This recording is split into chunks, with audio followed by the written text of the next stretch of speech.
पुंडलिकवरदार विठ्ठल श्री ज्ञानदेव तुकाराम. पंढरीनाथ भगवान की जय. माऊली ज्ञानेश्वर महाराज की जय. जगद्गुरु तुकाराम महाराज की जय. सद्गुरुनाथ भगवान की जय. हरि ओम तत्सत.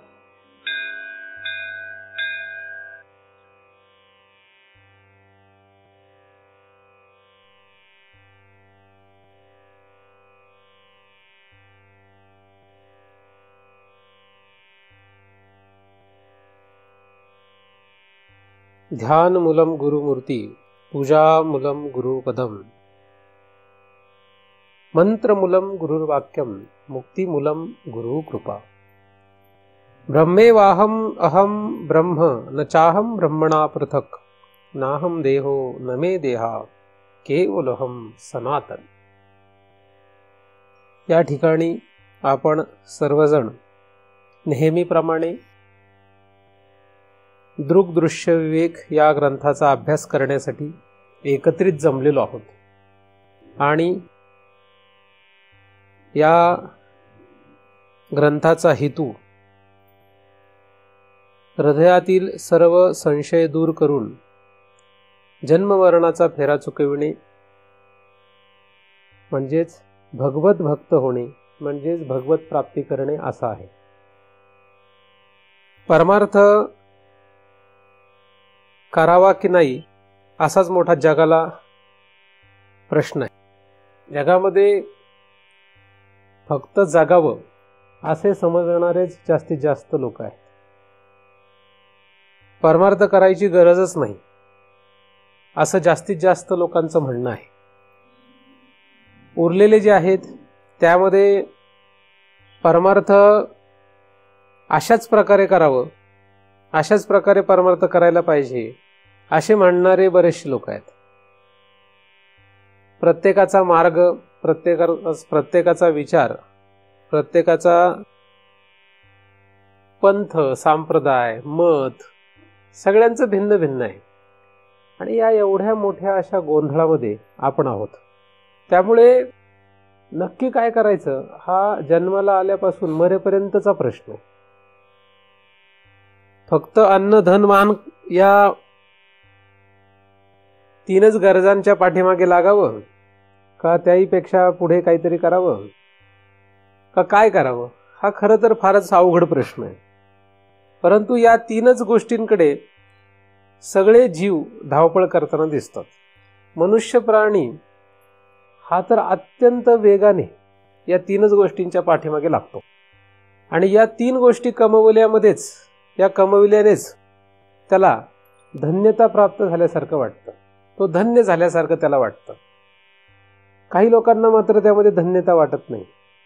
परंतु यामध्ये धन्यता नाही असे समजणारे जे आहेत आणि असे आचरणात ठेवणारे जे आहेत ते फारच कमी आहेत. आपण जरी परमार्थ करत असलो तरी आपण अन्न, धन आणि मान यामध्येच धन्यता मानतो. आणि म्हणून आपण जेवढा वेळ या तीन गोष्टीच्या पाठीमागे लागतो तेवढा वेळ आपण परमार्थ करत नाही, करू शकत नाही. कारण की परमार्थ ही गरज आहे हेच मुळात आपल्याला माहीत नाही किंवा मान्य नाही. नकळत कळतपणे आपल्या सभोवतालचे जे अनेक लोक आहेत, या अनेक लोकांनी, अनेक माणसांनी आपल्याला तसं शिकवलेलं आहे.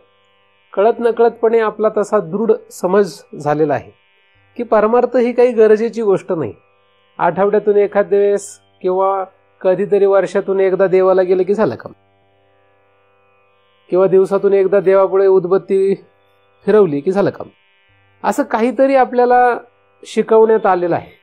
आणि म्हणून आपण परमार्थाकडे इतक्या काळजीपूर्वक पाहत नाही, विचार करत नाही. एखाद्याने जर या परमार्थाकडे अशा रीतीने पाहायला सुरुवातही केली तरी सुद्धा परमार्थामध्ये अनेक ठिकाणी अनेक प्रकारे फसवणूक असल्यामुळे नक्की खरं काय खोटं काय याच्यामध्येच आपल्याला फार मोठा वेळ घालवावा लागतो. आपल्या अधिकारानुरूपच आपण वेगवेगळ्या ठिकाणी खरं तर जात असतो. त्यामुळे त्या ठिकाणाला किंवा त्या पदार्थांना दोष देण्यात काहीच अर्थ नसतो. जसा आपला अधिकार बदलेल त्याप्रमाणे आपण त्या ठिकाणी पोहोचत असतो. आपला अधिकार वाढला तर आपण उच्च उच्च ठिकाणी पोहोचतो. आपला अधिकार घसरत गेला तर आपण तशा प्रकारे वेगवेगळ्या ठिकाणी घसरत जातो. परंतु हे घसरणं किंवा उच्च स्थितीला जाणं हे काही लक्षात येत नाही. आपल्याला त्याच्यातला गोंधळच लक्षात येत नाही. आणि म्हणून आपण योग्य का अयोग्य, आपण वापरत असलेला जो उपाय आहे, आपण ज्या मार्गाने चाललेलो आहोत तो मार्ग योग्य का अयोग्य हे कळणं फारच अवघड आहे. काही दिवस आपल्याला वाटतं की आपण बरोबर चाललेलो आहोत, पण मध्येच कोणीतरी काहीतरी म्हटलं की आपल्याला असं वाटतं अरे आपला मार्ग चुकला, आपण गेलो आता, काही खरं नाही. मग पुन्हा आपण काहीतरी वेगळं करतो, काहीतरी वेगळ्या रीतीने प्रयत्न करतो. असंच जास्तीत जास्त लोकांचं जगामध्ये होत आहे. त्यामुळे संसारामध्ये जेवढा गोंधळ आहे कदाचित त्याच्यापेक्षा जास्त गोंधळ परमार्थामध्ये आहे. आणि परमार्थामध्ये ज्यांना बोलण्याचा काही अधिकार नाही किंवा ज्यांना त्याच्याविषयी कुठलाही गंध नाही, ज्यांनी कधी या विषयामध्ये डोकावलंही नाही, असे संसार करणारी माणसं मात्र तुम्हाला परमार्थाच्या गोष्टी शिकवतील. त्याच्यामुळे तर फारच गोंधळ आहे. म्हणजे तुम्ही आळंदीला चालले तर जो कधी आळंदीला गेलेला नाही तो आळंदीविषयी तुम्हाला काहीतरी सांगेल. आणि इतकी सहज प्रवृत्ती अशी लोकांमध्ये काही सांगताच येत नाही. म्हणजे आपल्याला ज्या विषयातली माहितीच नाही त्या विषयात बोलणं, यामध्ये लोकांना काहीही आपण चूक करतोय असं वाटत नाही, अजिबात वाटत नाही. इतक्या सहजपणे लोक आपल्याला उपदेश करतात. आणि ही प्रवृत्ती काही परमार्थामध्येच आहे असं नाही, व्यवहारातही अशीच प्रवृत्ती आहे. म्हणजे त्याचे अनेक उदाहरणं देता येईल. माझं उदाहरण पण देऊ शकतो. आता उदाहरणार्थ मला फेटा बांधायचा आहे. आता फेटा बांधायचा म्हटल्यानंतर ज्यांनी कधी फेटा आयुष्यात बांधलेला नाही आणि कुणी बांधतानाही कदाचित बघितलेलं नाही ते लोक सुद्धा मी फेटा बांधायला लागले की माझ्या शेजारी ह्या असं फिरवा, ह्या असं फिरवा, असं फिरवा असं म्हणत राहतो. म्हणजे असं बरेच वेळा व्हायचं. मग 2-3 वेळा 2-3 लोकांना जरा झापलं. म्हटलं जाऊ दे, वाईट वाटलं तरी काय हरकत नाही. पण त्यांना म्हटलं तुम्ही आयुष्यात कधी बांधलाय का फेटा? नाही बांधला. कोणा बांधताना कधी पाहिलं का? नाही पाहिलं. घातलेला पाहिलेला. अरे घातलेला पाहिला म्हणजे तुला फेटा बांधता येतो, कसा बांधायचा हे कसं कळेल? तर ही इतकी सहज प्रवृत्ती आहे. म्हणजे याच्यामध्ये कोणी वाईट वाटून घेण्याचं कारण नाही. परंतु इतकी माणसाची सहज प्रवृत्ती की ज्या विषयामध्ये आपल्याला कुठलीही अक्कल नाही त्या विषयातही आपलं ज्ञान पाझळायचं. स्वयंपाकामधलं आपल्याला काही कळत नाही, पण तरी सुद्धा स्वयंपाकामध्ये काहीतरी सांगायचं, एवढंच मीठ घाला, एवढंच तेल घाला, एवढंच काहीतरी करा. ही सहज प्रवृत्ती, इतकी सहज प्रवृत्ती व्यवहारामध्ये माणसाची आहे. मग हीच परमार्थामध्ये सुद्धा राहते. ज्याने कधी ज्ञानेश्वरी वाचली नाही, ज्याने कधी निर्वाण षटक वाचलं नाही, तो निर्वाण षटकाच्या गोष्टी तुम्हाला सांगू शकतो. हे फारच आश्चर्यकारक आहे, नाही का? ज्याने कधी अमृतानुभव ऐकला नाही, वाचला नाही, तो सुद्धा तुम्ही जर अमृतानुभव या विषयावर बोलू लागले तर तो सुद्धा तुमच्याशी अर्धा तास 1 तास बोलेन. ज्याने कधी अमृतानुभव हा विषय ऐकला पण नाही. तर अशी परिस्थिती जगामध्ये. आणि मग एवढ्या गोंधळामध्ये, अशा प्रवृत्तीच्या, अशा समाजामध्ये, अशा लोकांमध्ये आपण परमार्थ करायचं जर ठरवलं तर आपण कोणाचं ऐकावं हे आधी आपण ठरवलं पाहिजे. एखाद्या व्यक्तीचा त्या विषयामधला किती अभ्यास आहे, त्याच्यावर काही कृपा आहे का, किंवा या सगळ्यांचा आपण आधी बारकाईने विचार केला पाहिजे. आणि मग त्या माणसाची किंवा त्या माणसाचं मत आपण ग्राह्य धरलं पाहिजे. त्याशिवाय कधीही आपण कुठल्याही गोष्टींवर विश्वास ठेवू नये, किंवा त्याशिवाय कधीही आपण या मार्गामध्ये कोणाचंही ऐकू नये, मग तो मी असलो तरी सुद्धा. म्हणजे तुम्ही माझं जर ऐकत असाल तर फक्त वाक्चातुर्यामध्ये तुम्ही गुरफटून गेला तर त्याला काही अर्थ नाही. मी जे काही सांगतो आहे यामध्ये वाक्चातुर्य सुद्धा असू शकतं. याच्यामध्ये नुसती एक मोहित करण्याची विद्या असू शकते.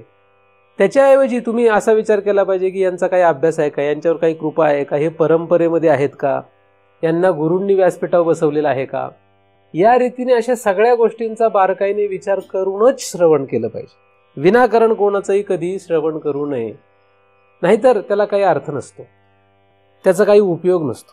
आणि अशा व्यक्तीकडून जरी श्रवण केलं तरी सुद्धा आपले सुद्धा काही जे काही गरजेचे गोष्टी आहेत, आपण जी काही साधनं करणं अपेक्षित आहे ती साधनं आपण करतो का, आपण त्या मार्गाचा अवलंब करतो का, आपण त्या साधनेचा उपयोग करून जर घेत असेल आणि मग आपण जर या मार्गामध्ये पुढे श्रवण करायला लागलो तर उपयोग आहे. म्हणजे उदाहरण, अमृतानुभव जेव्हा आपण ऐकायला जातो तेव्हा आपण अमृतानुभव या ग्रंथाचा अभ्यास करतो का, ही आपली जबाबदारी आहे. आपण त्या ओव्यांचा अभ्यास करणं गरजेचं आहे. आपल्याला काही अर्थ लागो, उलटा लागो, पुलटा लागो, सुलटा लागो, कसंही लागो, आपण त्या ग्रंथाचा अभ्यास करणं गरजेचं आहे. नाही अभ्यास तर कमीत कमी वाचन करणं गरजेचं आहे. वाचन करणं म्हणजे अभ्यास नव्हे, पण वाचन केलं तरी काय हरकत नाही. फक्त सेवाभाव म्हणून, शास्त्र सेवा म्हणून आपण वाचन करू शकतो. आपण जेव्हा एखाद्या ग्रंथाचा अभ्यास करणार असतो, तो अभ्यास काही एकदमच होणार नाही. श्रवण जरी करायचं असेल तरी काय करायला पाहिजे, त्या ग्रंथाचा आधी आपण अभ्यास करायला पाहिजे. नाही सेवा म्हणून वाचन तरी केलं पाहिजे. असं काहीतरी करून जर आपण श्रवण करायला गेलो तर मग आपल्याला त्याचा काहीतरी जास्त योग्य फायदा होऊ शकतो. माझं हे जे म्हणणं आहे हे सगळ्यांनाच लागू होईल असं नाही. त्यातले बरेचसे लोक याप्रमाणे असतीलही, पण जे काही नसतील अशा लोकांनी मात्र हे नक्की लक्षात ठेवावं की आपण जेव्हा केव्हा एखाद्या विषयामध्ये प्रवेश करतो तेव्हा त्याच्या काही बेसिक गोष्टी असतात, पायाभूत गोष्टी असतात, त्या आपण फॉलो करायलाच पाहिजे. त्याच्याशिवाय आपल्याला त्या ठिकाणी जाऊन खरं तर काही फायदा नसतो. जसं आपण जर 12वी मध्ये जायचं असेल तर 11वी पर्यंतचं शिक्षण पूर्ण केलेलं लागतं. ते पूर्ण केलेलं नसेल तर 12वीत काही उपयोग नसतो. MBBS ला जायचं असेल तर आधीचं 12वी पर्यंतचे शिक्षण कंप्लीट करून पुन्हा एक एंट्रन्स एक्झाम द्यावी लागते. त्याच्यामध्ये एक विशिष्ट पद्धतीने आपल्याला विशिष्ट मार्क मिळाल्याशिवायच आपल्याला तिथे जाता येत नाही किंवा जाऊही नाही. गेला तर उपयोग होत नाही. एखादा जरी चापलूसगिरी करून मार्क कमवले किंवा पैसे भरून गेला तरी त्याचा उपयोग नसतो. तो चांगला डॉक्टर होऊ शकत नाही. हे आपल्याला सगळ्यांनाच माहित आहे. तर अशा प्रकारे आपण या ठिकाणी जे आलेले आहात ते स्वइच्छेने आलेले आहात. तुम्हाला या ठिकाणी कोणीही बंधन केलेलं नाही. किंबहुना तुम्ही जर कोणाच्या सांगण्यावरून आणि बंधनावरून जर हा मार्ग स्वीकारत असाल तर तो स्वीकारू नका. कारण की आपण जर स्वइच्छेने हा विषय हाताळू तरच याला जास्त चांगलं फळ लागेल, तरच तुम्हाला यामध्ये गती करता येतील. फक्त आपण जर दुसऱ्याच्या सांगण्याने किंवा हे करू लागलो तर मात्र काही खरं नाही. मग मात्र आपल्याला अवघड आहे. एखाद्याने सांगितलं म्हणून एखादा आला ही चांगली गोष्ट आहे, परंतु त्याने याचा पुढे विचार करावा की हे नक्की काय आहे, हे नक्की करणं गरजेचं आहे का नाही का, या सगळ्याचा विचार करून मग आपण हा जर उपाय अवलंबू लागलो तर मात्र त्याच्यामध्ये काय होते, जास्त वेगाने गती होते, त्याला जास्त गती मिळते. तो लवकर या विषयातून सुटू शकतो, म्हणजे याच्यातून बाहेर निघू शकतो. तर अशी ही पार्श्वभूमी आपल्या परमार्थाची आहे. परमार्थ अत्यंत अवघड आहे आणि संसार सुद्धा अत्यंत अवघड आहे. परंतु संसारही अवघड आणि परमार्थही अवघड. मग दोन्ही जर अवघड आहे तर मग करावं काय? तर संसार करणारे म्हणतील मग संसारच करू, तसं परमार्थ करणारे म्हणतील परमार्थच करू, नाही का? परंतु संसारामध्ये तुमच्या दुःखाला जे उत्तर आहे ते फक्त तात्पुरतं आहे. परमार्थामध्ये जे दुःखाला उत्तर आहे ते कायमचं आहे. म्हणजे परमार्थामध्ये उत्तर जे सापडेल आपल्याला ते कायमचं सापडेल आणि व्यवहारामध्ये जे उत्तर सापडेल ते काही काळापुरतं सापडेल. म्हणून आपल्याला जास्त शाश्वत सुखाची किंवा शाश्वत दुःखनाशाची गरज आहे. दुःखनाश हा कायमचा व्हायला पाहिजे, तात्पुरता नको. तर अशा रीतीने अनेक साधू संतांनी आपल्याला परमार्थ करा असं सांगितलेलं आहे. आपणही या साधू संतांच्या शब्दांचा नक्की विचार करावा आणि परमार्थच करणं कसं गरजेचं आहे आणि व्यवहार हा फक्त नाममात्र ठेवावा. परमार्थ हा आग्रहाने आणि अत्यंत वेगाने करावा असं अनेक साधू संतांनी सांगितलेलं आहे. त्यातीलच एका भगवंत अवतार श्री ज्ञानदेव महाराज आपल्याला असं सांगतात की झडझडोनी वाहिलानी ये भक्तीची वाटेलाग, जिया पावसी अव्यंग निजधाम माझे. माझं अव्यंग निजधाम जर तुला प्राप्त करायचं असेल तर तुला झडझडोनी वाहिला निघावं लागेल. वाहिला निघणं म्हणजे वेगळं निघणं असं नाही. म्हणजे आता वाहिला निघायचं भारताच्या बाहेर जावं लागेल, म्हणजे वाहिला म्हणजे वेगळा, मग भारताच्या बाहेर जावं लागेल असं जमणार नाही. वाहिला निघ म्हणजे या संसार वृत्तीमधून बाजूला निघून परमार्थ वृत्तीमध्ये प्रवेश कर. आता याचा बराच सखोल अभ्यास होऊ शकतो, परंतु आपला तो विषय नाही. म्हणून आता फक्त ही पार्श्वभूमी सांगून पुन्हा एकदा आपल्या विषयाकडे येऊया. आपला विषय दृक् दृश्य विवेक असा आहे. दृक् म्हणजे काय, दृश्य म्हणजे काय, यामध्ये विवेक कसा करावा हा विषय आपला या ग्रंथाचा आहे. या ग्रंथामध्ये अनेक श्लोकांमधून हाच विषय मांडलेला आहे. मागील चिंतनापर्यंत आपण 9व्या क्रमांकाच्या श्लोकाचा अभ्यास केला. या 9व्या क्रमांकाच्या श्लोकामध्ये 3 प्रकारचे जे अहंकाराशी असलेले संबंध आहेत ते कसे आहेत, म्हणजे अहंकार साक्षी, अहंकार देह आणि अहंकार चिदाभास यांचे जे संबंध आहेत हे कशा प्रकारचे आहेत आणि ते संबंध कसे नष्ट होऊ शकतात किंवा या संबंधातून आपण कसं बाहेर पडू शकतो, हे 8 आणि 9 या क्रमांकाच्या ओव्यांमध्ये श्लोकांमध्ये आलेलं आहे. त्यातील आपण मागील वेळेस 3ऱ्या संबंधाचा विचार केला होता, अहंकार आणि साक्षी. अहंकार आणि साक्षी यांचा संबंध सहज आहे. हा सहज संबंध भ्रांतीजन्य आहे. बरं, मला भ्रांती झाली होती, मला वाटलं सहज आहे. सहज नाही, सहज नसून कसा आहे, भ्रांतीजन्य आहे. भ्रांतीजन्य म्हणजे भ्रम, भ्रम आहे, तो खोटा आहे, खरं नाही आहे. साक्षी आणि अहंकाराचा संबंधच नाही आणि अख्खं जगत इथे डुबलेलं आहे. खरं तर आता खरा डुबलो इथं, पण वाटतोय कुठं? खरे डुबलोय आपण कुठे? अहंकार आणि साक्षी यांच्या संबंधात खरे डुबलोय. कारण अहंकाराचे जे धर्म आहे ते साक्षीवर आरोपित आहेत आणि साक्षीचे धर्म अहंकारावर आरोपित आहेत. आणि अहंकारापासून पुढे स्थूल देह आहे आणि सूक्ष्म देहाचे बाकीचे अवयव आहेत. अख्खा संसार जो आहे तो पुढे अहंकाराच्या पुढे सुरू झालेला आहे. अहंकारापासून पुढे संसार सुरू होतो.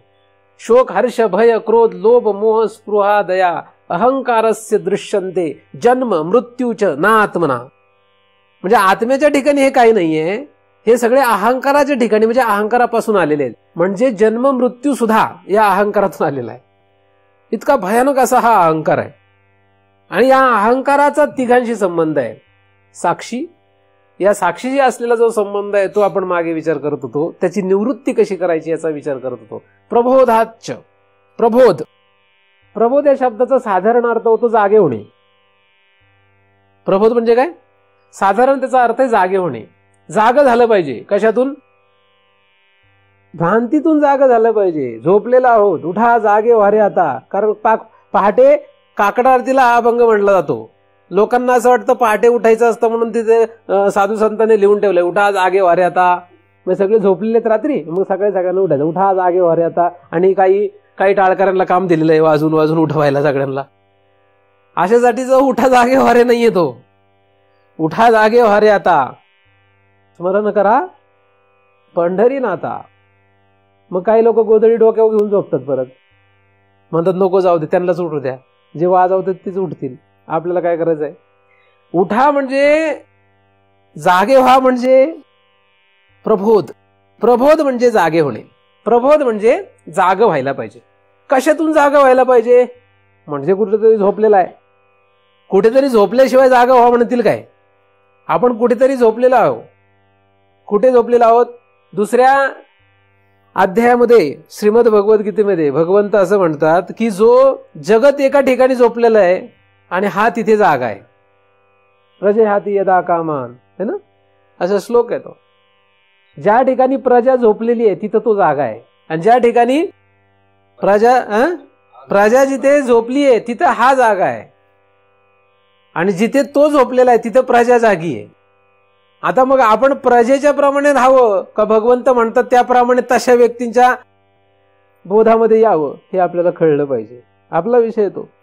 म्हणून आपल्याला जागा जर व्हायचं असेल तर कुठे जागा व्हावं हे कळलं पाहिजे. कुठे जागा आहे मी? आणि बरं, याचा एकदम स्थूलपणे लोक अर्थ करून घेतात आणि ते म्हणतात महाराज आहे ना कधीच झोपत नाहीत. म्हटलं कसं काय? मला एक जण म्हणे, फार पूर्वीची घटना आहे, मी जेव्हा ह्या मार्गामध्ये फार कष्टाने प्रयत्न करत होतो, काय करावं कसं करावं काही कळत नव्हतं. म्हणजे आता मला चांगलं कळतंय असं मी म्हणत नाही. मी जे काही बोलतो ते कृपेवर बोलतो, त्यामुळे मला काय कळतंय असा प्रश्न येतच नाही. जे काय ते त्यांच्याकडे दिल्यामुळे आपण सुखी, हे की नाही. तर जेव्हा माझी फारच परिस्थिती खराब होती या मार्गामध्ये, तेव्हा मी विचार करायचो कोण काय सांगेल कोण काय सांगेल याचा विचार करत राहायचो. तेव्हा मला एक जण म्हटले, परमार्थामध्ये काय जो महाराज होतो त्याने तो आहे ना कधी झोपत नसतो. फारच कठीण आहे, आता आपल्याला ते शक्यच नाही. म्हणजे जो सिद्ध होणार आहे, सिद्ध पुरुष कधी झोपत नाही, तो जागा असतो कायम. तर मी त्याला म्हटलं म्हणजे आपण असे जे झोपतो तसं झोपत नाहीत का? नाही नाही म्हणे, ते झोपलेले दिसतात फक्त पण त्या जागे असतात. आपण जरी त्यांच्या जवळ गेलो त्यांना कळतं. तर असं काही होत नाही, लक्षात घ्या. महाराज झोपले असेल त्यांच्या जवळ घेऊन त्यांना नमस्कार करू नका, त्यांना काही कळणार नाही कारण ते झोपलेले असतात. तशा प्रकारचे जागे नसतात ते, जसं तो समजत होता. तो मला जे सांगत होता तसं मुळात नाही. असे परमार्थात फसवणूक फार होते. फसवणूक होते म्हणजे त्यालाच कळलेलं नसतं ना, त्यामुळे तो आपल्याला तसं सांगतो. मी खरंच मानलं तसं. बराच दिवस मी तोच विचार करत होतो की सिद्ध झालं की काय होतं, कधीच झोपत नाही तो. मी खूप दिवस विचार केला त्याच्यावर आणि मला खरं वाटत होतं असं की नाही, खरंच म्हणजे तो झोपला तरी सुद्धा तो कसा असणार आहे, जागा असणार आहे. म्हणून काही महाराज झोपलेले असताना मला त्यांच्याकडे जायची जर कधी वेळ आली तर मग मला प्रश्न पडायचा, अरे त्यांना सगळं दिसतंय, ते जागेच आहेत, दिसायला चांगले घोरतायत मस्तपैकी डोळे बिळे मिटून, पण मग ते झोपलेत का जागे आहेत? कारण त्या माणसाने सांगितलं होतं ते जागे असतात. तर असं काही होत नाही. तशा प्रकारचं हे जागं होणं नाहीये. तर तिन्ही अवस्थामध्ये तो जागा होतो असं ते जागं होणं नाहीये, म्हणजे जसं तो समजतोय मनुष्य. असो, कालांतराने मला सद्गुरु कृपेने लक्षात आलं की जागा होणं म्हणजे तसं जागं होणं नाहीये. हे जागं होणं म्हणजे भ्रमातून जागं होणं. भ्रम काय? भ्रम आहे. भ्रम असा आहे भ्रांतीजन्य, म्हणजे संबंध हा भ्रांतीजन्य आहे. खोटा आहे तो. खोटा आहे पण आहे ना. काही लोक म्हणतात आपण ब्रह्म आहोत. बरं ठीक आहे, तू ब्रह्म आहेस ना. मी त्रिलोकाला अधिष्ठान आहे. बरं आहेस ना. मग का गटांगळ्या खाल्ल्या एवढ्या? ह्या भ्रमामुळे गटांगळ्या खाल्ल्या. त्यामुळे हा भ्रम घालव पाहिजे. कारण नुसतं म्हणणं बरं सोपं आहे. अहम ब्रह्म अस्मी किती सोपं आहे. आपणच आत्मा आहोत. बस आपण आत्म्यासारखा विचार करावा, पवित्र शुद्ध शांत चांगला. काही काही लोक शिकवतात तू आत्मा आहेस आणि तू चांगलाच आहेस आणि तू सुखदुःखाच्या परे आहेस, तू त्रिगुणातीत आहेस, तू देहातीत, तू अवस्थातीत असा आहेस. आपण म्हणतो वा, आपल्यालाही बरं वाटतं. जा, आता तुला ज्ञान झालेलं आहे, आता तू जगाला सांगू शकतोस. हेच तू जगाला सांग, जरा विस्कटून सांग. मग ह्याच्या का वाक्चातुर्य असलं की तो सांगतो मी त्रिगुणातीत आहे, मी देहातीत आहे. आणि मग लोक म्हणतात फार मोठा महाराज आहे. तर अशा भ्रमात राहू नका. असं नाहीये ते. मी म्हणून प्रपंची बुडी दिधली कृतनिश्चयाची, तेने चंद्रासाठी जेवी जळीची प्रतिमा धरली. हे तर कृतनिश्चय वाया गेला. जो एक कोणी कांजी प्याला आणि मग परिणाम पाहू लागला अमृताचा. त्यामुळे जरी ज्ञानदेवांनी म्हटलं असेल, ज्ञानदेवांनी जरी असं म्हटलंय, हे विश्व पण जावे मग माते घ्यावे, ऐसे नोहे आगवे सकटची मी. पण तेच इकडे दुसरीकडे काय म्हणतायत, मी म्हणून प्रपंची बुडी दिधली कृतनिश्चयाची, त्याने चंद्रासाठी जेवी जळीची प्रतिमा धरली. त्यामुळे ज्ञानदेवांनी जरी एका ठिकाणी म्हटलं असेल की हे विश्व, त्याला सोलायची गरज नाही, हे जसं आहे तसंच ब्रह्म आहे, म्हणून कोणी या प्रपंचामध्येच हा प्रपंच म्हणजेच परब्रह्म असं समजून बुडी मारून बसू नये. कारण त्याला कदाचित चंद्रासाठी पाण्यातली प्रतिमा मिळण्याची शक्यता आहे किंवा अमृत म्हणून कांजी पिल्यासारखं आहे.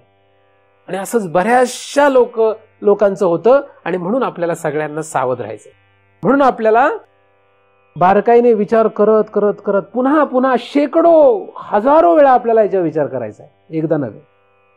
मग एखादा जण म्हणतो पण महाराज असं तर सांगितलंय की शास्त्रामध्ये अंधार जो असतो तो करोडो वर्षाचा जरी असला तरी नुसतं लाईट पेटवल्या गेलं की उजेड होतो. तुम्ही तर म्हणताय शेकडो वेळा विचार करायचा आहे, हजारो वेळा विचार करायचा आहे. असं कसं? किंवा शास्त्रात तर लिहिलंय फक्त डोळ्याची पापणी लावली की ज्ञान होतंय. मग तुम्ही तर काही भलतं सांगायला लागले नाही का? शास्त्रात असे उतरलेलं ना, किती वेळ लागतो? काडी पेटवली की झालं. पण काडी पेटवून ते लाईट निर्माण झाला तर ना, तुझी काडी पेटतच नाही.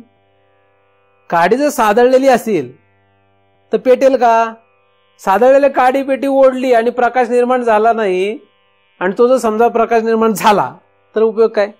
बरं, काडी पेटली सुद्धा, प्रकाश पण निर्माण झाला, पण तुझा दिवा लागलाच नाही आणि काडी विझली. नुसत्या त्या एका वेळेस ठिणगी पेटल्याने जो त्या गुहेमध्ये प्रकाश दिसला त्याच्यावरच तू त्या गुहेमध्ये प्रकाश आहे असं समजून राहशील काय? त्या काडीने तुला तो दिवा चेतून ठेवावा लागेल, तेव्हा त्या गुहेमध्ये प्रकाश आहे असं तुला सदैव प्रकाश राहील ना, नाही का?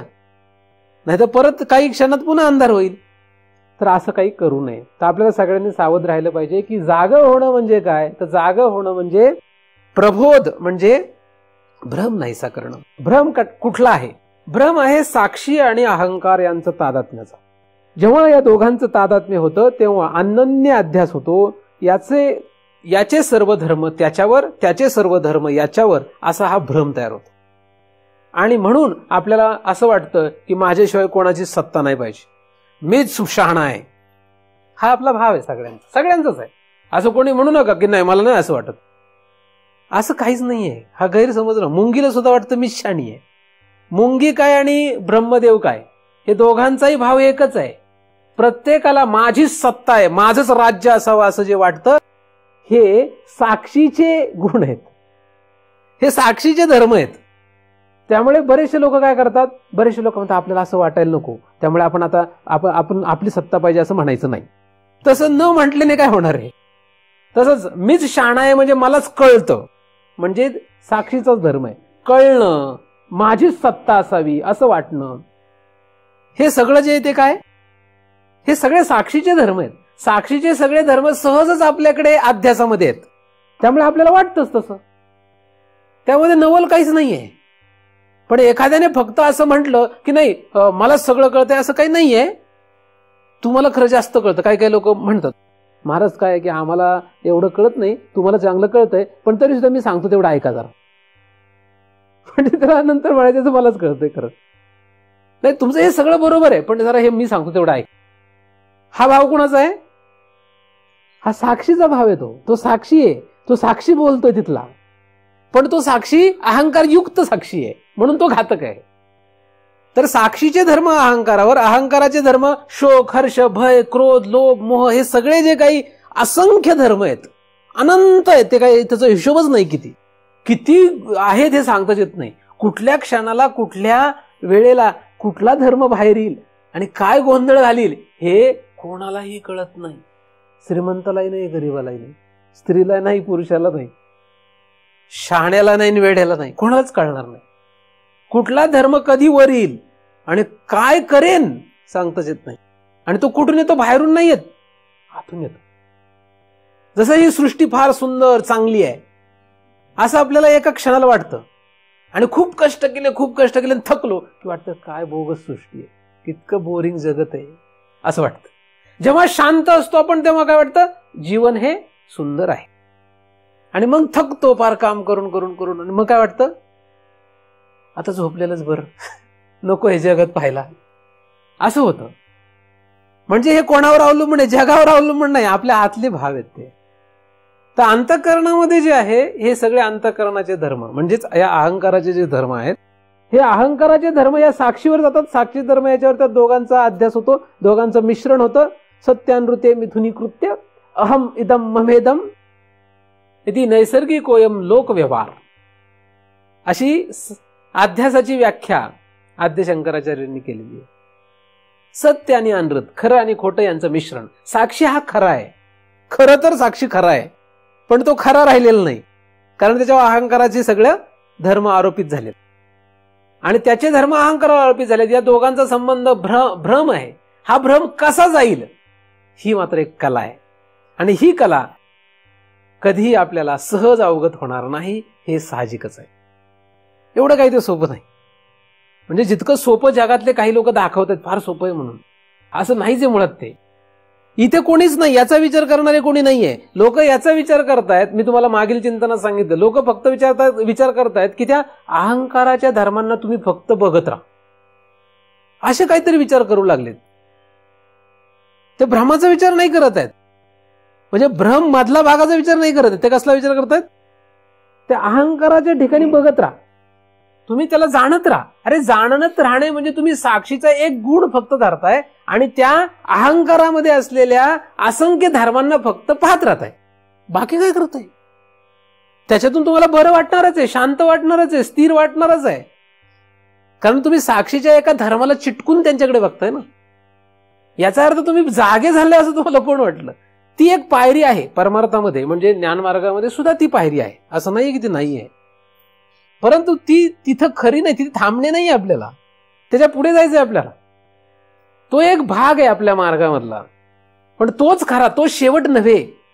काही लोक म्हणतात तसं करत राहा, पुढे शेवट आपोआप तुमचं तुम्हाला कळणार.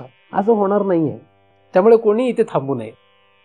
तर हा जो भ्रम आहे, हा भ्रम नाहीसा करणं, यालाच म्हणायचं प्रबोध.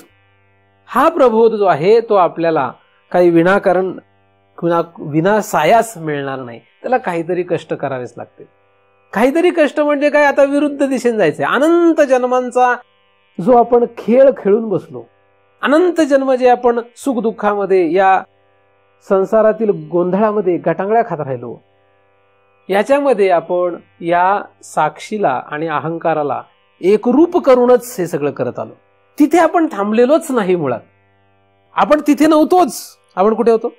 त्याच्या खाली अहंकार आणि चिदाभास, अहंकार आणि शरीर यांचा संबंध ठेवून आपण जगत आलोय. अहंकार आणि शरीराचा संबंध आहे आपला. लोक तर याच्याही बाहेर गेलेत फार अजून. शास्त्रामध्ये तर इथपर्यंतच वर्णन आहे. पण लोक या अहंकाराचा संबंध कोणाशी करतायत? संपत्ती, अन्न, धन, मान, नवरा, बायको, मुलं, बाळ, नको नको कशामध्ये अहंकार केला ते सांगता येत नाहीये. इतका गोंधळ झालाय हा. देहावर तर अहंकार राहिला नाही. काही काही लोक मुलाबाळांसाठी, देशासाठी, अमक्यासाठी, तमक्यासाठी देह त्याग करायला तयार आहेत. म्हणजे अहंकार कुठं घुसलाय? आता व्यावहारिक दृष्ट्या बघितलं लोक म्हणतील मग चांगलं आहे ना उलट, नाही का? देशासाठी प्राणत्याग करणं म्हणजे शरीर सोडणं, तयारी दाखवणं चांगली गोष्ट आहे ना उलट. पारमार्थिक दृष्ट्या खरं जर विचार केला तर योग्य नाही ती पारमार्थिक दृष्ट्या.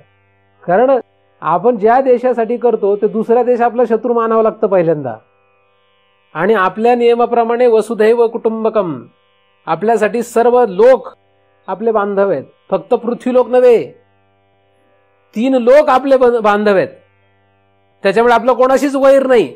आणि वैरच नसल्यामुळे लढून धारातीर्थी पडण्याचा प्रश्न कुठे आहे आपल्याला? प्रश्नच नाही, कारण आपला शत्रूच नाही कोणी. तुमचे शत्रू तुम्ही मारा धारातीर्थी.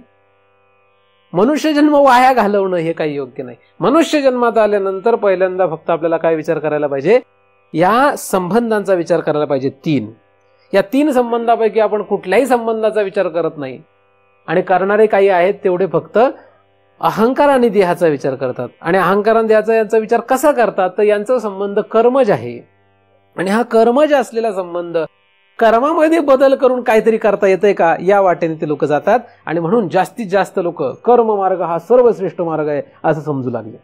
परंतु कर्म मार्ग म्हणजे या विषयाकडे आपण जर गेलो तर कर्माचा विषय फारच गंभीर आणि अत्यंत गहन असल्यामुळे त्याच्यातला शोध घेणं, त्याच्यावर अभ्यास करत राहणं यासाठी दिवसेंदिवस आपले जातील.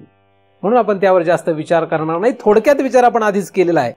तर कर्मज असलेला जो संबंध आहे तो कर्मक्षयाने नष्ट होतो. कर्मक्षय करण्यासाठी कसा कर्मक्षय करावा हे फारच मोठं कोड आहे. आणि माझं म्हणणं असं आहे की तुम्ही त्याही वाटेला जाऊ नका. जरी या ठिकाणी कर्मक्षयाने कर्मज संबंध संपणार आहे असं म्हटलेलं असलं तरी सुद्धा त्याच्या नादी लागू नका, त्याचा विचार करू नका. जसं अहंकार आणि चिदाभास यांचा संबंध सहज संपणार आहे असं सांगितलेलं आहे, म्हणजे ते म्हणतात की त्याच्याही नादी लागू नका. तर मी तुम्हाला थोडंसं पुढे सांगतो की तुम्ही कर्म क्षय याचाही विचार करू नका. विचार करू नका म्हणजे ते होईल, होणार नाही असं नाही. कर्मक्षयानेच होणार आहे. त्यांनी असं सांगितलं नाही तुम्ही कर्मक्षय करा. त्यांनी सांगितलंय कर्मक्षयाने होणार आहे. कर्मक्षय करा असं नाही सांगितलेलं. म्हणून मी काय त्यांच्यापेक्षा वेगळं काहीतरी तुम्हाला सांगायला लागलोय असं अजिबात यामध्ये अर्थ नाही. तर कर्मक्षयाने होईल ते. मग कर्मक्षय कसा करावा हा निराळा विषय, इथला विषय नाही येतो. आणि कोणीतरी मनात तेच धरून बसू नये म्हणून मी सांगतोय की तुम्ही त्याच्या नादी लागू नका. प्रबोध पाहिजे. प्रबोध कसा तयार होतो? प्रबोध करण्यासाठी ज्ञानमार्ग आहे. प्रबोध म्हणजे ज्ञानमार्ग. प्रबोध म्हणजेच ज्ञानमार्ग. प्रबोध हा शब्द जो आहे तो ज्ञानमार्गाचा आहे. मग ज्ञानमार्गामध्ये काय? 4 आणि 4 8 पायऱ्या आहेत. 4 पायऱ्या, 4 अंतरंग साधनं आणि 4 बहिरंग साधनं. 4 बहिरंग साधनामध्ये विवेक, वैराग्य, शमदम, षट संपत्ती आणि मोक्षेच्छा ही 4. आणि पुढे श्रवण, मनन, निधिध्यासन, तत्त्वम, पदार्थ शोधन हे 4. एकूण 8 पायऱ्या आहेत. त्यानंतर विषय संपलेला आहे. त्यानंतर जीवनमुक्ती असते. तर या 8च पायऱ्यांचा फक्त विचार करावा. मग या 8 पायऱ्या क्रमाने जावं का काय करावं असा मोठा प्रश्न आहे. म्हणजे मी आधी पहिला विवेक करतो, विवेक पूर्ण करून मग वैराग्य मिळवतो, मग वैराग्य मिळालं की मग शम मिळवतो, मग शम, मग दम, दम नंतर मग हे. आता हा क्रम जरी दिसत असला तरी सुद्धा असं करणं अशक्य आहे. कारण मग ही सगळी बहिरंग साधनं करता करता हा मारणार नक्की आहे. विवेकच पूर्ण होणार नाही. वैराग्य तर भरला आमची गोष्ट. वैराग्यच पूर्ण होणार नाही तर शमदम षट संपत्ती लांबची गोष्ट. हे सगळं पूर्ण होणारच नाही. मोक्षाच्या तर किती दूर गेली मग. आणि मग हे सगळंच जर होणार नाही तर मग श्रवण कधी करणार? मग श्रवणच होणार नाही तर मननाचा प्रश्न कुठे आहे? मनन नाही तर निधिध्यासन नाही, आणि निधिध्यासन नाही तर तत्त्वम पदार्थाचा शोध होऊ शकत नाही. अशा रीतीने क्रमाने या पायऱ्यांचा जर विचार कोणी करू लागला तर मात्र काही खरं नाही. म्हणून काय करायला पाहिजे? या साधनांपैकी आपल्या गरजेनुसार, आपल्या सहज आचरणामध्ये जी काही साधनं आपल्याला मिळतील ती करत राहा. श्रवणाची वेळ आली, श्रवण करा. त्यातल्या त्यात श्रवण हे जे साधन आहे हे अत्यंत आपल्याला गरजेचं असं मानण्यात आलेलं आहे. ज्ञानदेवांनी तसं सांगितलेलं आहे. येत मोक्ष असे आयता श्रवणाची माझी. म्हणून श्रवण हे साधन करावं, जेणेकरून विवेक, वैराग्य, शमदम, षटसंपत्ती, मोक्षेच्छा, आपोमत तयार होतात. श्रवण केल्याने हे सगळे तयार होतील. कारण श्रवणातून कळेल की विवेक म्हणजे काय, वैराग्य म्हणजे काय. कारण एखाद्याला वैराग्य म्हणजे काय वाटतं, अंगाला भस्म लावायचं, जटा वाढवायच्या, उघडं नागडं फिरायचं म्हणजेच वैराग्य आहे. ते वैराग्य आहे, तो वैराग्याचा एक भाग आहे. पण तेच वैराग्य असं कोणी समजू नये. इहलोक ते परलोक भोगांविषयी उदासीन असणं, मग हा एक विषय आहे. मग हे उदासीन असणं, कोणी उदासीन असावं, डोळ्यांनी असावं, कानाने असावं, मनाने असावं, बुद्धीने असावं, चित्ताने असावं, अहंकाराने असावं, का अंतःकरणाने असावं, का जीवाने असावं, का कोणी असावं अजून माहित नाही. फक्त लिहिलंय इहलोक ते परलोक भोगाविषयी उदासीन. मग हा वाचतो आणि म्हणतो हे बघा इथं काय लिहिलंय. अरे पण हे कोणी, हे मात्र माहित नाहीये. म्हणून श्रवण पाहिजे. श्रवण केलं म्हणजे तुम्हाला हे सगळे विषय काय होतील, कळतील. श्रवण केले म्हणजे कळतील असं नाही, तर श्रवणातून आपल्याला गुप्त गुप्त गुप्त श्रवण करण्याचा अधिकार यावा. कारण श्रवण सगळ्यांना सारखंच असतं असं नाही, सगळ्यांना समान रीतीने बोध असतो असं नाही. श्रवण हे जे आहे हे आपल्याला अधिक गुप्त गुप्त गुप्त करता यावं, अधिक सखोल श्रवणाकडे आपली गती व्हावी. आणि त्यासाठी आपला अधिकार तसा यावा. यासाठी आपल्याला काय करावं लागेल, जे ज्ञानाचा कुरठा ते सेवा हा दारवंटा, तो ओळखून सुबटा स्वाधीन कर. तनु मनु जीवे या चरणासी लागावे, अगर्वता करावे दास्य सकळ. हे जर आपण करू शकलो तर नक्कीच आपल्याला या श्रवणातून अत्यंत गुप्त असे विषय लक्षात येतील आणि मग आपल्याला पुढे त्याचं मनन करता येईल. कारण जितकं गुप्त श्रवण तितकं मनन गुप्त. जितकं श्रवण वरवर तेवढंच मनन वरवर. उलट त्याच्यापेक्षा कमी होणार मनन. जेवढं श्रवण केलंय त्याच्यापेक्षा मनन कमी होईल. कारण 100 वाक्य श्रवण केली की 1 वाक्याचं मनन होईल कदाचित. काहींचं 10 वाक्यांचं होईल, काहींचं 50 वाक्यांचं होईल. ज्याची जेवढी बौद्धिक क्षमता आहे त्याप्रमाणे होईल, नाही का. त्यामुळे श्रवणानंतर मनन जे येणार आहे हे तसं पाहिलं तर काय अवघडच विषय. तर आपल्याला या मार्गाने असं जायचं आहे. थोडक्यात अनेक रीतीने तुम्हाला हा विषय मी समजावून सांगितलेला आहे की नक्की आपल्याला काय करायचं. आपल्याला देह आणि अहंकार, चिदाभास आणि अहंकार यांच्या तादात्म्यांचा खरं तर एवढा विचार करायचा नाहीये, एवढा विचार करायचा नाहीये. परंतु या ग्रंथामध्ये त्याविषयी जेवढी माहिती येणार आहे ती आपण अभ्यासणारच आहोत आणि तेवढीच आपल्याला भरपूर आहे. कारण याच्यामध्ये सगळेच विषय येणार. असं नाही की आपण त्याचा विचारच करणार नाही, पण त्याचं टेन्शन घेऊ नका असं मला सांगायचं. काय त्याचं एवढं टेन्शन घेऊ नका, तो विषय सुटणारच आहे. कर्मक्षय हा होईलच, तो होणार नाही असं नाही. तुम्ही त्याचं बाऊ करून घेऊ नका, भीती मनामध्ये निर्माण करू नका. कारण हा मार्ग जो आहे तो खरं तर भीती नष्ट करण्याचा आहे. आणि आपल्याला जर भीती निर्माण होत असेल तर मग कुठेतरी तुमचं किंवा माझं चुकतंय. तर कर्मक्षयाचा सुद्धा आपण अशा रीतीने विचार करू नये की जेणेकरून आपल्या चित्तामध्ये भीती निर्माण होईल. या ठिकाणी आपण अशा रीतीने 9 श्लोकांचा अभ्यास केला. 10व्या श्लोकाचा आपण आता विचार करणार आहोत. अहंकार लये सुप्तो भवेद देहोप्यचेतनः अहंकार विकासार्धम अहंकार विकासार्धः स्वप्नः सर्वस्तु जागरः. अहंकार लये सुप्तो भवेद देहोप्यचेतनः अहंकार विकासार्धः स्वप्नः सर्वस्तु जागरः. या श्लोकाचा सरळ सरळ अर्थाचा पहिल्यांदा आपण विचार करू. अहंकार लये म्हणजे अहंकाराचा जेव्हा लय होतो तेव्हा सुप्तो भवेद देहोप्यचेतना. जेव्हा अहंकाराचा सहजच लय होतो म्हणजे ते सुप्त अवस्थेला जातं तेव्हा सहजच जो देह आहे तो अचेतन होतो. भवेद देहोप्य अचेतन असा अर्थ आहे. अचेतन म्हणजे चेतन राहत नाही. जेव्हा अहंकार लयाला जाईल, अहंकार लय पावतो म्हणजे लय पावतो तर कसा लय पावतो, हा सुप्त म्हणजे झोपेच्या रीतीने. सुप्त म्हणजे झोपणे या रीतीने तिथे सुप्त शब्द आहे, झोपेत जातो तो. तेव्हा सहजच हे जे शरीर आहे ते अचेतन होतं. अहंकार विकासार्धः स्वप्न सर्वस्तु जागरा. अहंकार जो आहे त्या अहंकाराची 2 अवस्था आहे. एक म्हणजे अर्ध अवस्था आणि एक म्हणजे पूर्ण अवस्था. एक अर्ध विकसित अवस्था, विकासार्ध म्हणजे अर्ध विकसित अवस्था, आणि दुसरी अवस्था आहे पूर्ण विकसित अवस्था. अशा अहंकाराच्या दोन अवस्था या ठिकाणी सांगितल्या. श्लोकाचा सरळ सरळ अर्थ पाहूया. अहंकार जेव्हा लयाला जातो तेव्हा शरीर हे अचेतन होतं. या अहंकाराच्या दोन अवस्था आहेत, एक म्हणजे अर्ध विकसित आणि एक म्हणजे पूर्ण विकसित.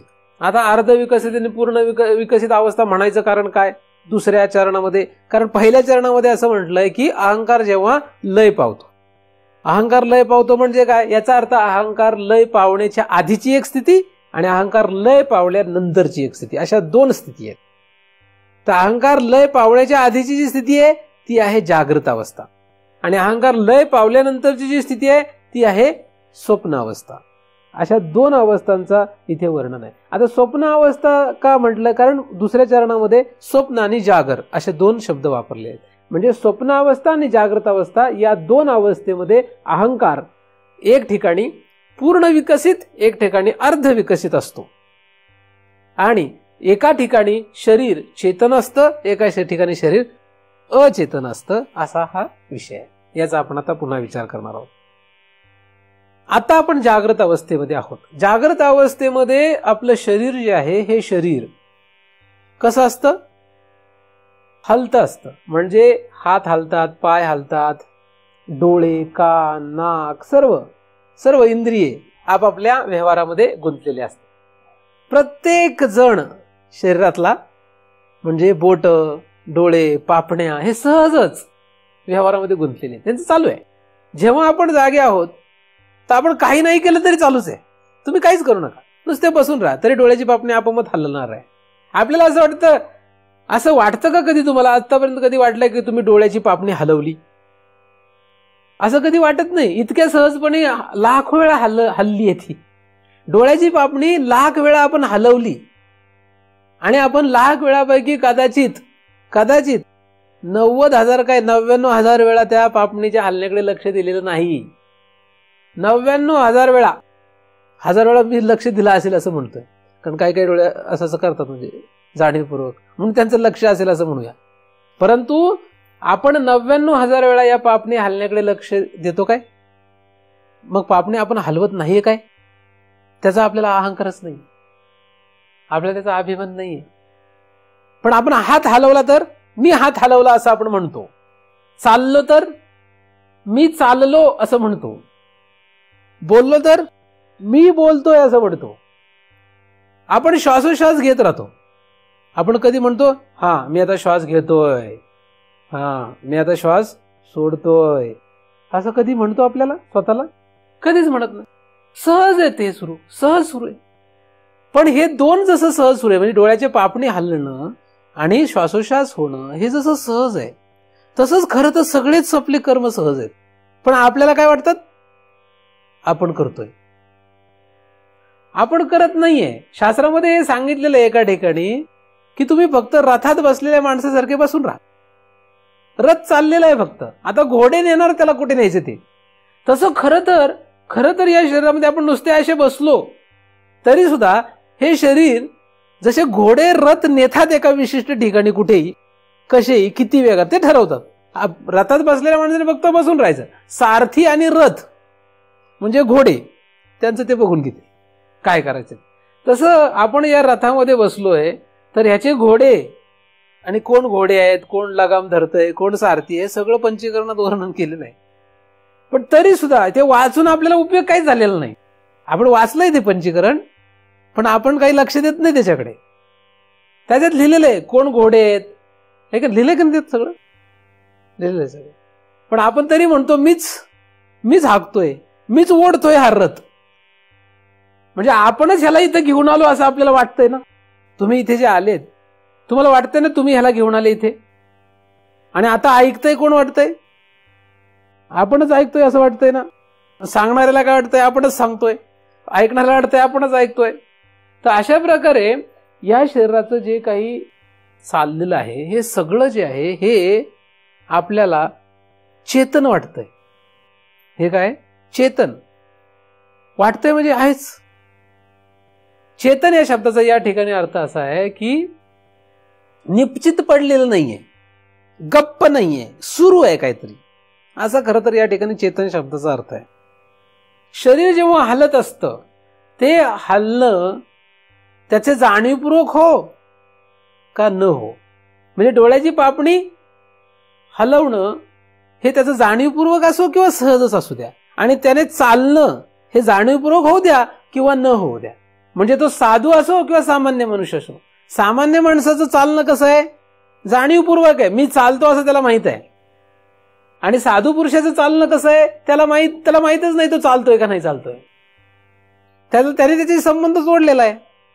शरीर चालतंय, तो शरीर चालतंय त्याचं, पण त्याला माहित नाही त्याच्याविषयी काही. तो म्हणाला असं कसं, असं होतं, असंच आहे ते, त्याचा काही संबंध राहिलेला नाही, दिसतो पण नाही. म्हणजे एखाद्याला असं वाटेल की आता म्हणजे असं झालं की आपण साधू होणार, तसं नाही. तो दिसतो, तो बाध आहे त्याचा काय त्याने बाध केलेला आहे. आणि बाध करणं म्हणजे काय, एक थोडा निराळा विषय आहे, तसा आत्ता विषय सांगत नाही, पण त्याचा बाध केलेला आहे त्याने. म्हणजे त्याला चालण्याचा अहंकार आहे, पण बाधित अहंकार आहे असं म्हणू थोडक्यात. तर सामान्य मनुष्य आणि सिद्ध पुरुष या दोघांचंही शरीर जेव्हा हलत असतं, त्याचे इंद्रिये, त्याचं संपूर्ण शरीर जेव्हा हलतं विशिष्ट कार्यासाठी, कुठल्या तरी क्रिया करण्यासाठी जेव्हा ते शरीर हलतात, तेव्हा त्याला म्हणतात चेतन. म्हणून ही जी अवस्था, ह्याला काय म्हणतो आपण, जागृत अवस्था. ही झाली जागृत अवस्था. पण या ठिकाणी जी जागृत अवस्था म्हटली ही लौकिक अर्थाने जागृत आहे. जागे आहेत आपण. आता आपण जागे आहोत का नाही, पण कसे आहोत, लौकिक रीतीने, म्हणजे व्यावहारिक रीतीने आपण जागे आहोत. म्हणून या ठिकाणी जागृत हा शब्द कशासाठी, कुठल्यासाठी वापरलेला आहे, व्यावहारिक रीतीने जागृत अवस्था. कारण शास्त्रामध्ये काही ठिकाणी जागृत अवस्था शब्द जो होतो तो पारमार्थिक रीतीने जागृत असा असतो. म्हणजे उठा जागे व्हा, याच्यामध्ये काय, तो पारमार्थिक रीतीने जागे व्हा असं सांगितलेलं आहे. म्हणजे तुम्ही काकडारतीला नाही उठले तरी चालेल, तुम्ही दुपारी 2 वाजता उठा, पण 2 वाजता उठल्यानंतर जागे व्हा, खरी ती खरी जागृत अवस्था पाहिजे. म्हणजे तुम्ही 2 वाजता उठू नका, काहींना बरं वाटेल, त्यासाठी नाही, मी फक्त फरक आहे हे सांगण्यासाठी असं सांगतोय.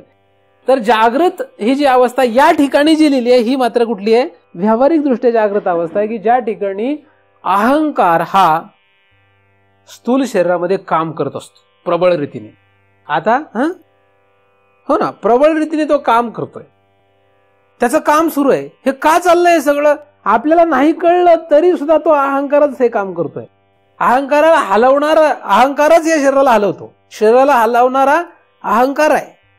अहंकाराच्या संबंधाशिवाय शरीर हलूच शकत नाही. पण तो कशा संबंधाने हलवतो, कर्मज संबंधाने हलवतो. कर्मज संबंधाने हलवतो म्हणजे काय, पूर्व कर्माचा उपयोग तो हे शरीर हलवण्यासाठी करतो. कशाचा तरी उपयोग करून कर्त्याला क्रिया कराव्या लागतात. जसं ही लाईट आपण लावली, आता आपण बटन लावलं आणि लाईट सुरू झाली, मग आपण पुढे काय केलं, काहीच केलं नाही, आपण फक्त बटन दाबण्याची क्रिया केली, पुढची लाईट आपोआप तिचं काम सुरू आहे, प्रकाश देणं. त्याच्या आतमध्ये काय असं सुरू आहे का, काहीतरी क्रिया सुरू आहे. तसा अहंकार जो आहे तो शरीराला जेव्हा जागृत ठेवतो तेव्हा तो काय करतो, तो फक्त ट्रिगर करतो, तो विकसित करतो फक्त त्याची अवस्था. ही पूर्वकर्म, जागृतीचं जे कर्म आहे तो फक्त तो उघडतो. तो उघडलं की जागृत अवस्था येते.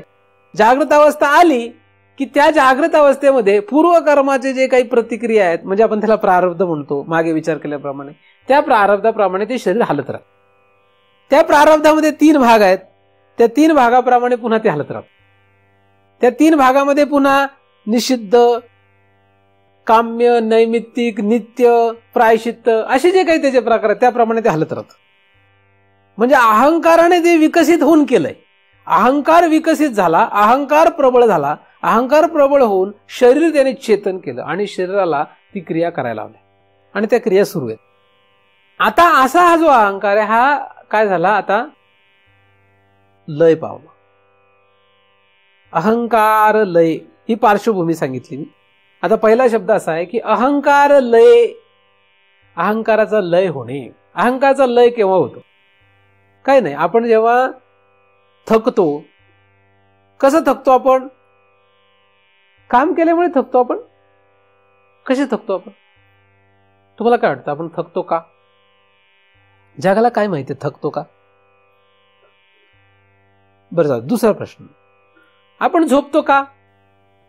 तर त्याचं उत्तर आहे थकलो म्हणून, नाही का? का झोपतो आपण रोज? बरोबर, जगाला सगळ्यांना उत्तर हेच माहिती आहे. आपण का झोपतो रोज? काय नाही, दिवसभर काम करलो, थकलो आणि झोपलो, एवढं साधं उत्तर आहे. नाही, एवढं साधं उत्तर नाही ते. हे साधारण माणसाचं उत्तर आहे. साधारण माणसं म्हणजे माणसांनी माहित नाही, माणसं विचार नाही करू शकत यावर. दिवसभर एखाद्याला काही काम देऊ नका, तो झोपेल का नाही रात्री? का झोपला मग? मग काही माणसं म्हणतात थकले की आपोआप झोप येते. म्हणजे थकल्यानंतर झोप येते हे प्रूव्ह करण्यासाठी, म्हणजे हे सिद्ध करण्यासाठी ते काय म्हणतात, थकले आपोआप झोप येतात. मग दुसरा त्याला म्हणतो मी काही थकत नाही पण मला गाढ झोप लागते. एखादा काय म्हणतो मी थकतच नाही पण आपल्याला झोपेचा त्रास नाही, आपण झोपलो की झोपलो लगेच, असं तो म्हणतो. म्हणजे झोप येणं हे कशावर अवलंबून आहे? अहंकार लय. अहंकार लय सुप्तो. कधी सुप्तो? सुप्तो म्हणजे झोपतो. अहंकाराचा लय झाला की झोपणार आहे. अहंकाराचा लय जिथपर्यंत होत नाही तिथपर्यंत झोप येणारच नाही. जे माणसं रात्री झोपायला जातात म्हणजे सगळं अंथरूण वगैरे तयार करतात आणि बेडवर झोपतात, पण त्यांचा अहंकार फार काम करत असतो. सासूने फार त्रास दिला, तिला बघतेच, ननंदने आशिपाला परेशान केलं, तिला तर काही सोडितच नाही. मग असं जर तिचा अहंकार काम करू लागला तर किती थकलेले असं झोपच येणार नाही तिला, कारण तिचा अहंकार लय पावतच नाही. म्हणजे स्त्रीच नाही, कुठला पुरुषही असू दे, एखाद्या पुरुषाला रात्रंदिवस पैशाची चिंता असली, आता उद्या किती पैसे कमवायचे, काय करायचे, कसं पैसे कमवायचे, काय करू मग आता, यासाठी जर एखादा चिंता करू लागला, त्याचा अहंकार जर त्याच्यात प्रबळ असेल तर त्याने किती विचार करता त्याला झोप लागतच नाही, त्याचा अहंकार लयच पावत नाही. आणि काही क्षण लय जरी पावला तरी पुन्हा जागा होतो लगेच पटकन, आणि पुन्हा त्याला त्याचा अहंकार काम करायला लागतो. काही काही लोक तर 3-4 तासातच उठतात परत, काय झालेलं असतं, आणि मग परत सांगतात की आम्हाला झोप फार कमी आहे. झोप कमी नाही, अहंकार तुझा लय पावत नाही, अहंकार तुझा पुन्हा जागा होतो, विकसित होतो पुन्हा. म्हणजे आम्हाला झोप कमी आहे काही आनंदाची गोष्ट नाहीये का दुःखाची पण नाहीये. त्याचं कारण काय आहे? म्हणजे हा काही ग्रेट वगैरे नाही कोणी, मी फक्त 4 तास झोपतोय किंवा 2 तास झोपतोय, हा कोणी मोठा माणूस नाहीये. झोप कमी असणे जास्त असण्यावर कोणी छोटा मोठा ठरत नाही.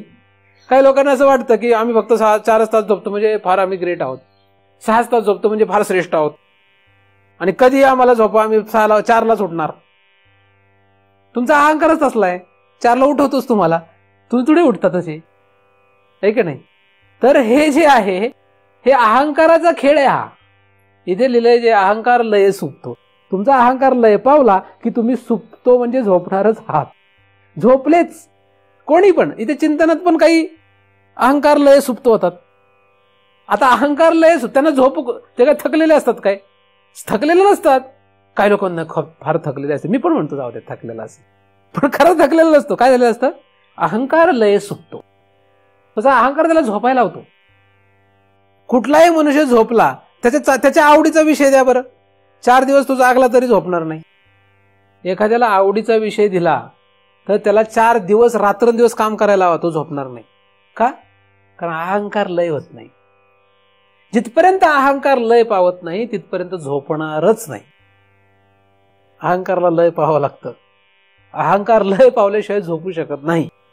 म्हणून कोणी असं समजू नये की एखादा झोपतो तो म्हणजे तो थकलाय म्हणून झोपलाय किंवा काय, हे सगळे ती कारण नाहीत असं नाही. ती खरी कारण नाहीये, ती दुय्यम कारण आहेत. खरी म्हणण्यापेक्षा ती प्रमुख कारण नाहीत. प्रमुख कारण एकच आहे, ते म्हणजे अहंकार. अहंकारामुळेच लय झाल्याने झोप येते, आणि अहंकारात जेव्हा पुन्हा विकसित होतो तेव्हा पुन्हा तीच जागृत अवस्था येते. अहंकारामुळेच सगळं खेळ होतो. म्हणून तुमचं इथे झोपणं किंवा न झोपणं कशावर अवलंबून आहे? अहंकार. चिंतनात सुद्धा आणि घरी सुद्धा, सगळीकडे आपण जिथे कुठे जाऊन झोपणार किंवा न झोपणार हे कशावर अवलंबून आहे? अहंकार. अहंकारावर. मुलं शाळेतही झोपतात, वर्गातही मास्तर शिकवत असतात, मुलं झोपतात. का झोपतात? त्याला कळत नाही म्हणून झोपतात काय? अहंकार त्यांचा त्या ठिकाणी कामच नाही करत. अहंकार लय पावतो, झोपला म्हणतो. तर अहंकार जर लय पावला तर काय होते? झोप येते. तर उत्तर काय सांगायचं? कोणी जर विचारलं का झोपले तुम्ही, तर काय सांगायचं? अहंकार लय पावला. ते म्हणतील कुठल्या महाराजांकडे जातो? अहंकार लय सुप्तो. अहंकाराच्या मुळेच खरी निद्रा अवस्था येत असते. निद्रा ही अहंकाराच्या लयाने. निद्रा आली म्हणजे अहंकार लय पावतो, असा दुसरा भाग आहे. काय आता उलट बोलतोय. निद्रा आले की अहंकार लय पावतो. निद्रा आल्यानंतर अहंकार लय पावेल का अहंकारचा लय पावले तर निद्रा येईल? ह्या श्लोकाचा असाही अर्थ करता येईल की निद्रा आली की अहंकार लय पावणार. करता येईल ना, असा अर्थ करता येईल. पण याचा आपल्याला विचार करायला पाहिजे की निद्रेवर अहंकार अवलंबून आहे का अहंकारावर निद्रा अवलंबून आहे? कोण नक्की याचा करता आहे? निद्रा ही करता नाही, निद्रा ही अवस्था आहे. करता अहंकार आहे, करणारा कोण आहे? फिरवणारा कोण आहे? इकडं का तिकडं? अहंकार आहे. म्हणून अहंकाराच्या येणे जाण्यावर, विकसित होण्यावर आणि अर्धविकसित किंवा अविकसित होण्यावर अवस्था तयार होणार आहेत. म्हणून निद्रा आली म्हणून अहंकार लय झाला असं म्हणण्यापेक्षा काय म्हणणं जास्त योग्य आहे? अहंकार लय सुप्तो. कारण इथं जे लिहिलंय ते लिहिलंय की निद्रा आल्यानंतर अहंकाराचा लय होतो.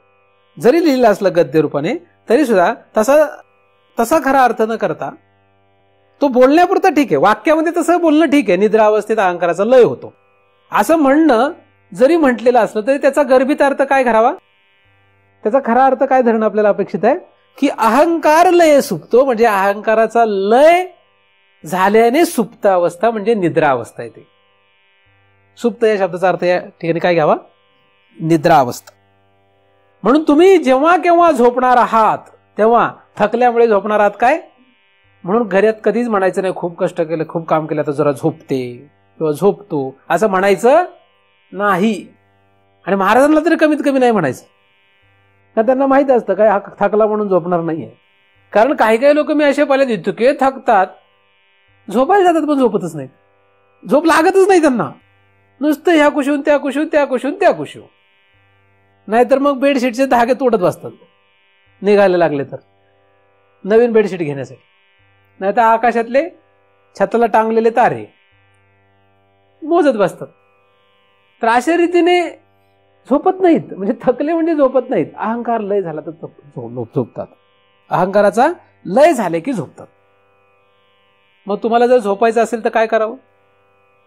झोपायचं ठरलं तर काय करावं? सोपं गणित आहे, अहंकाराचा लय करा. समाधी म्हणजे काय करतात? समाधीमध्ये काय करतात नक्की? ध्यान धारणा आपण जे करतो त्याच्यामध्ये काय केलं जातं नक्की? वृत्ती माघारी फिरवली जाते ना. अहंकारी एक वृत्ती आहे, तिला माघारी फिरवली जातं.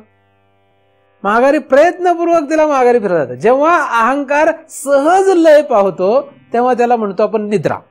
आणि अहंकार जेव्हा प्रयत्नपूर्वक लय केला जातो तेव्हा त्याला म्हणतात समाधी, म्हणजे समाधीची दिशा. समाधीच्या दिशेने चालला हे कधी कळेल? प्रयत्नपूर्वक जर तो प्रयत्नपूर्वक या अहंकाराला लय करू लागला, अहंकाराचा लय करू लागला, तर तो समाधीच्या दिशेने जाणार आहे, योग मार्गाच्या. आता एखादा प्रयत्नपूर्वक जरी अहंकाराला लय करत असेल तरी ह्या प्रयत्नामध्ये कधी कधी सहजच अहंकार लय होतो. आणि म्हणून समाधी लावण्याच्या नादात त्याला झोपच लागतो. त्याला समाधी मार्गामध्ये म्हणतात लय. लय, विक्षेप, कषाय आणि रसास्वाद असे 4 जे दोष या समाधी मार्गामध्ये सांगितलेले आहेत त्यातला हा लय दोष आहे. काय होतं? तो प्रयत्न करतो, प्रयत्नाने तो अहंकाराला लय करू लागतो आणि होतं काय? त्याला झोप लागते. आपण म्हणतो आणि मग आपल्याला उठकी समाधी लावायला बसला का झोपायतोय, झोपतोच का रे? म्हणून शेंडी मोठी ठेवून वर कुठेतरी त्याला अडकून ठेवायचे पूर्वी, माहिती ना. म्हणजे साधना करताना मी काय त्यांच्या काही वाईट गोष्टी नाही सांगत, चांगल्या गोष्टी सांगतो. काही लोकांना वाटेल मी त्यांची थट्टा करतोय. थट्टा नाही करत आहे, त्यांचे काय करायचे ते सांगतोय तुम्हाला. तर शेंडी अशी ठेवून मोठी लांब लचक, तिला दोरी बांधून अशी वर खुंटीला टांगून ठेवायची आणि बसायचं समाधीनं, म्हणजे अहंकाराचं लय. मग जेव्हा केव्हा अहंकार मागे जाईल म्हणजे लय होईल अहंकाराचा, तेव्हा काय होणार आहे? एक तर समाधीच्या दिशेला जाणार किंवा झोपेच्या दिशेला, दोन्हीपैकी एक होणार. आणि त्या मार्गामध्ये लय हा दोष सांगितलेला ते झोप येणं. मग झोप आली तर काय होतं? झोप आली तर डोकं असं होतं, आहे की नाही? डोकं असं झालं की झटका बसतो आणि मग पुन्हा जागा, पुन्हा अहंकार जागेवर. म्हणून ती शेंडी टांगून ठेवायला लागायची आणि म्हणून शेंडी ठेवायची. शेंडी ठेवण्याचं हे एक कारण आहे, हे एकच नाहीये, कारण काही लोक मग माझ्यावर आक्षेप घेतील. तर शेंडी ठेवण्याचं हे एकमेव कारण नाहीये, हे एक कारण आहे, किंवा शेंडीचा उपयोग ते करून घेत होते असं म्हणा, नाही का? कारण नाही तर लोक म्हणते ह्यासाठी शेंडी ठेवायचो का आम्ही, त्यासाठी नाही, तर त्याचा तसा उपयोग करत होते लोक. आणि बरोबर आहे ना ते, कारण की जर त्याला झोप लागेल तर काय होणार? इथे लिहिलंय की जेव्हा निद्रा लागते तेव्हा शरीर अचेतन होतं. अचेतन होतं म्हणजे मुंडकं त्याचं खाली पडणार. समाधीत तसं होत नाही. समाधी जेव्हा लावली जाते तेव्हा अहंकाराचाच लय केला जातो, पण त्यावेळेस जर तो अहंकाराचा लय होत असेल, अहंकाराचा लय जरी झाला तरी त्याचं डोकं जे आहे ते तसंच्या तसंच राहतं. हा फरक आहे त्यामध्ये. शरीर त्याचं तसंच्या तसं राहतं, चेतन. हा एवढा मोठा फरक आहे, आलं लक्षात? त्यामुळे अहंकार म्हणजे झोप आणि समाधी समान नसते. तर काही लोक असं समजतील की समाधी आणि झोप सारखीच आहे, अहंकाराचा लय दोन्हीकडे आहे, नाही का? तर ते सारखे नाहीत. अहंकाराचा लय होताना एक तर निद्रा लागते, किंवा अहंकाराचा लय प्रयत्नपूर्वक करताना समाधी लागते पुढे. पण अहंकाराचा लय करून प्रयत्नपूर्वक समाधी प्राप्त करणं हे अत्यंत अवघड आहे. म्हणजे हा योग मार्ग जो आहे फार अत्यंत अवघड आहे. या मार्गाने अनेक जातात लोक, गेलेले आहेत, जातीलही. कोणी जाऊ नये असं नाही, ज्यांना शक्य ते जातीलही. तर हा जो अहंकाराचा लय आहे तो अशा दोन प्रकारे होत असतो. पण या ठिकाणी जो अहंकाराचा लय सांगितला तो कसला आहे?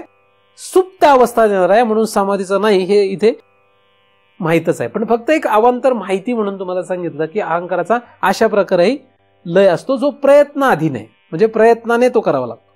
पण या ठिकाणी जो अहंकाराचा लय सांगितला आहे तो सुप्त अवस्थेला नेणारा, म्हणजे झोप आणणारा असल्यामुळे हा काही आपल्याला प्रयत्नपूर्वक करावा लागत नाही. म्हणून तुम्ही कधी झोपता असं प्रश्न केल्यावर काय सांगावं? रात्री 9ला, रात्री 10ला असं म्हणावं काय?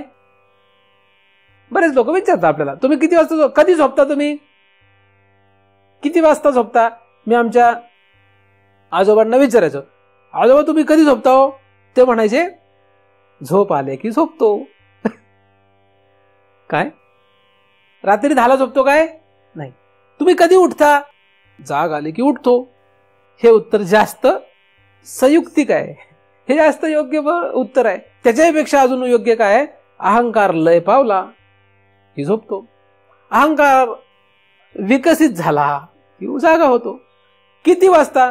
आता 4 वाजता जागा होईल का मच्छर चावल्यामुळे 12 वाजता? हे नाही सांगू शकत, कारण अहंकाराला विकसित करायला मच्छर सुद्धा कारणीभूत होतो. कोण त्याला विकसित करेल हे सांगता येत नाही. तर अहंकार लय करण्यासाठी कष्ट, शारीरिक कष्ट सुद्धा कामाला येतील. ते निमित्त कारण होतात. उपादान कारण अहंकार लय आहे, निमित्त कारण थकलेला आहे. उठण्यासाठी कारण निमित्त कारण अलार्म आहे, वाजला भोंगा कानाजवळ म्हणून उठला, ते निमित्त कारण आहे. पण अहंकाराचा उदय होणं हे त्याला जागा होण्याला कारण आहे, हे की नाही? तर अशा रीतीने अहंकाराच्या लयने काय होणार आहे? अहंकार लय सुप्तो भवे देहोप्य चेतना. आणि जेव्हा असं होईल, म्हणजे निद्रा अवस्था येईल, तेव्हा काय होईल? भवे देहोप्य चेतना, म्हणजे त्याचा परिणाम काय होईल? काय होणार आहे? त्याचा देह अचेतन होणार आहे. अचेतन, अचेतन म्हणजे मेला नाही तो.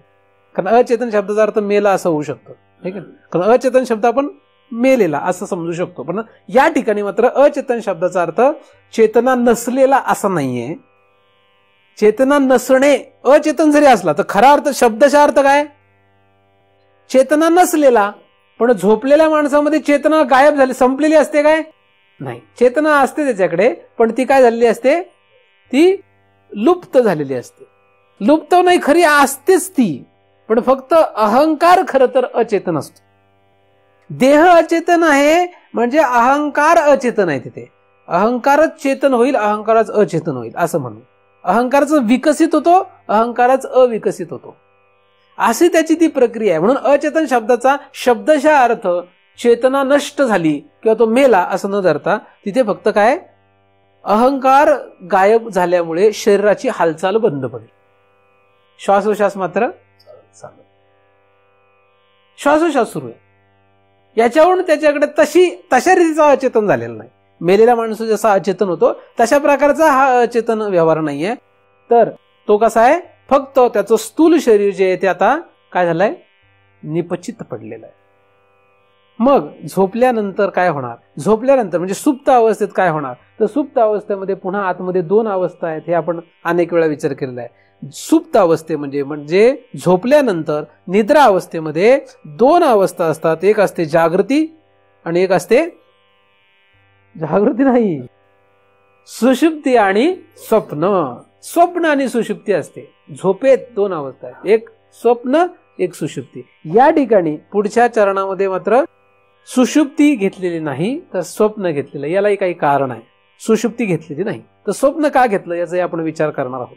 स्वप्न का घेतलं? आणि ही स्वप्न जी अवस्था ही स्वप्नावस्था आणि दुसरी जागृत अवस्था, या दोघांचं या अहंकाराच्या संबंधाने वर्णन या श्लोकामध्ये आहे. याचा आपण पुढे पुन्हा एकदा विचार करणार आहोत. जे काही चिंतन झालं ते परमपूज्य सद्गुरू अनाप महाराज यांच्या चरणी अर्पण करतो आणि येथेच पूर्ण विराम देतो. पुंडलीक वरदा हरी विठ्ठल श्री ज्ञानदेव तुकाराम. पंढरीनाथ भगवान की जय. माऊली ज्ञानेश्वर महाराज की जय. जगद्गुरु तुकाराम महाराज की जय. सद्गुरुनाथ भगवान की जय.